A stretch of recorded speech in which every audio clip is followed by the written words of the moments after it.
Hello job seekers, this is drive tube job series episode 24. చాలామంది job sheets అంటే ఏంటి అని కామెంట్ చేస్తున్నారు. మీరు 2 days బ్యాక్ 3 days బ్యాక్ పడిన జాబ్స్కి అప్లై చేయడం వల్ల ఎలాంటి యూజ్ ఉండదు. Cause hiring managers first apply చేసిన 200 మెంబర్స్లోనే క్యాండిడేట్ని పిక్ చేస్తూ ఉంటారు. అండ్ ఒకవేళ రిటర్న్ టెస్ట్ మెయిల్స్ పంపాలన్నా ఈ 200కి మాత్రమే పంపుతూ ఉంటారు. అందుకే ఏ రోజు పడిన జాబ్స్ ఆ రోజే అప్లై చేయాలి. అండ్ ఆ జాబ్స్ కూడా అంత ఈజీగా కనిపించవు.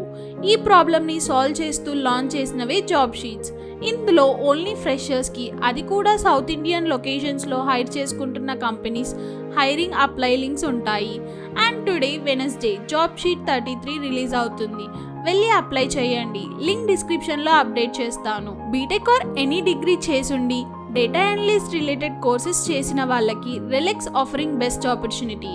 ఈ డాక్యుమెంట్లో జాబ్ వస్తే ఏమేం వర్క్ రెస్పాన్సిబిలిటీస్ ఉంటాయి అండ్ ఈ పొజిషన్కి షార్ట్ లిస్ట్ అవ్వడానికి మీ రెజ్యూమేలో పెట్టాల్సిన స్కిల్స్ అండ్ మేము సజెస్ట్ చేసే కెరీర్ ఆబ్జెక్టివ్స్ ఇవి. Here is the apply link and ఈ డాక్యుమెంట్ లింక్ డిస్క్రిప్షన్లో ఉంటుంది. Good luck.